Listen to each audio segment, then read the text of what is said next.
Wow. Okay, guys. Welcome here to our video. Today we're going to go over This Week at Bungie for October 22nd, 2020. There are some huge changes in here. And if you have any questions, please feel free to put them down in the comments below.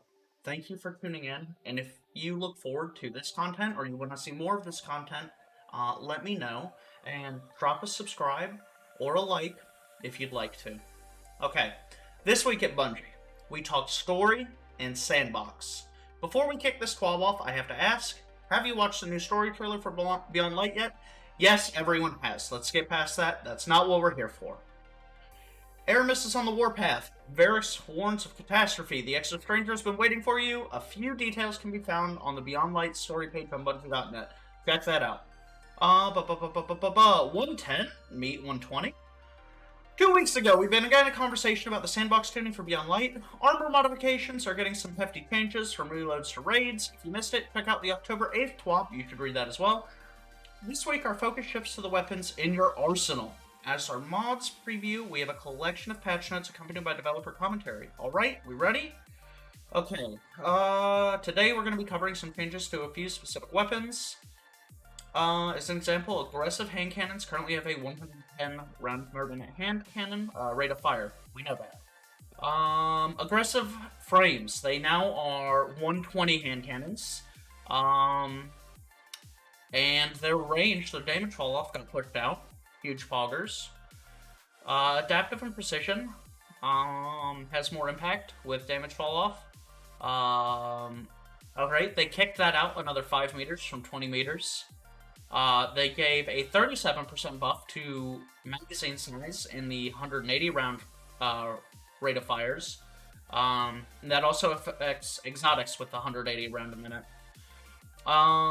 Lightweight hand cannons are now 140 hand cannons, so there are no more 150s.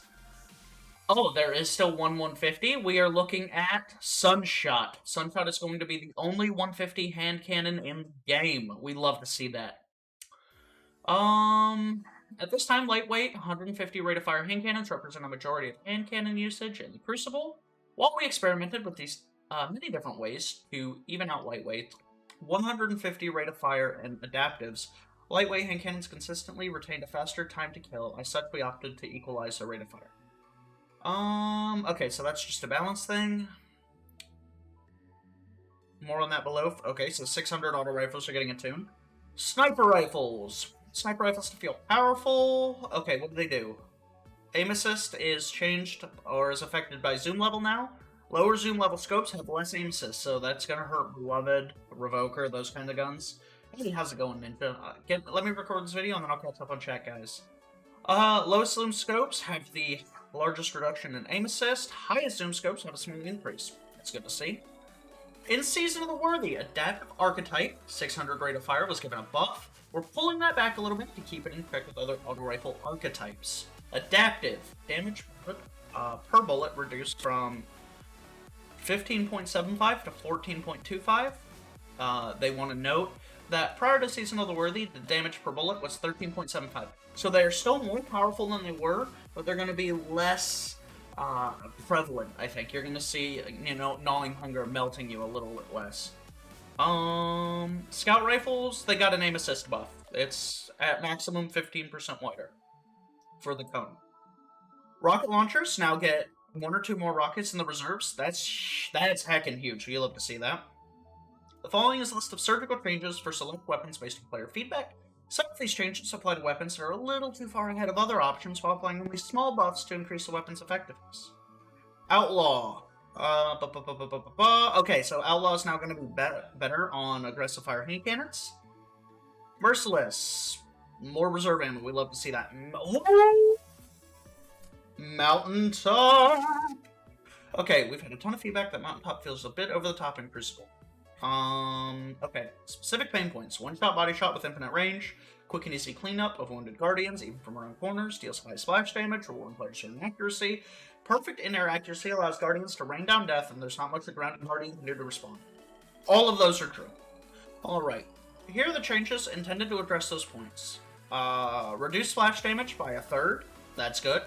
Increased impact damage so that the total damage is 5% lower than before. So if you're accurate, it'll still be good.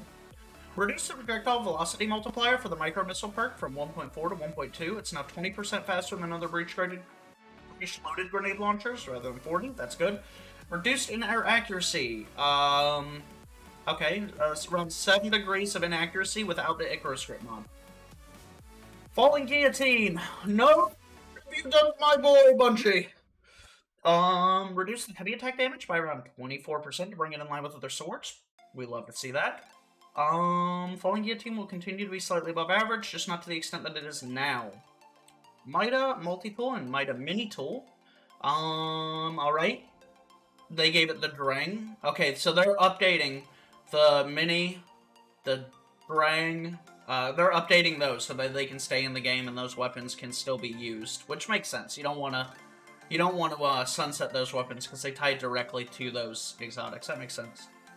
Ruinous Effigy. Damage reduced by the aerial melee attack by 25%. Significantly reduced the damage of the drain effect on enemy combatants. Probably didn't want you freezing people and just walking through them. Arbalest. No longer strike shields multiple times, but the efficacy against shielded targets has been increased. Maybe Poggers? Jade Rabbit. Armor-piercing rounds swap high-cal rounds. This fixes an issue that could prevent the exotic perk from triggering. As if that gun needed to be stronger. I think a buddy of mine said that best. Da da da da da da da. Ooh, okay, so I need to see who wrote this Twab. It sounds like DMG. I think this is a DMG Twab. But he's saying the 120s feel crispy. Adept? Well, you know, this would matter if I'd ever been flawless. But let's read on. Adept Weapons. Here's how Adept Weapons differ from the base weapons. Masterworking an Adept Weapon grants additional stats, plus 10 for primary stat, as usual, the specific masterwork of the weapon, plus 3 for all alternate stats. That's huge. Adept Weapons can either use a standard weapon mod, or a new Adept Weapon mod earned by going flawless. A unique Adept shader has been made for these weapons. Note, these shaders are not awarded as a consumable when dismantling Adept Weapons. As such, they cannot be applied to other pieces of gear. So this is specifically for the weapons. They look nice. Oh, that orange and gold. Oh, that orange. That's nice. That's nice. These mods come in 2 varieties for the Adept Weapon mods. Weapon Stat Boost, each of which gives a plus 10 to a particular stat.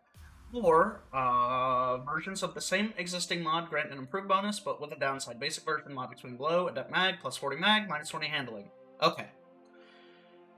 You get them by going flawless. I don't think there needs to be anything more said than that. Oh, you can get 2. Okay. Yeah. Okay, so you can get flawless armor and, flawless weapons. And Adept Weapons. And the first Adept Weapon on a given week is a Pinnacle drop. That's huge for people grinding light level.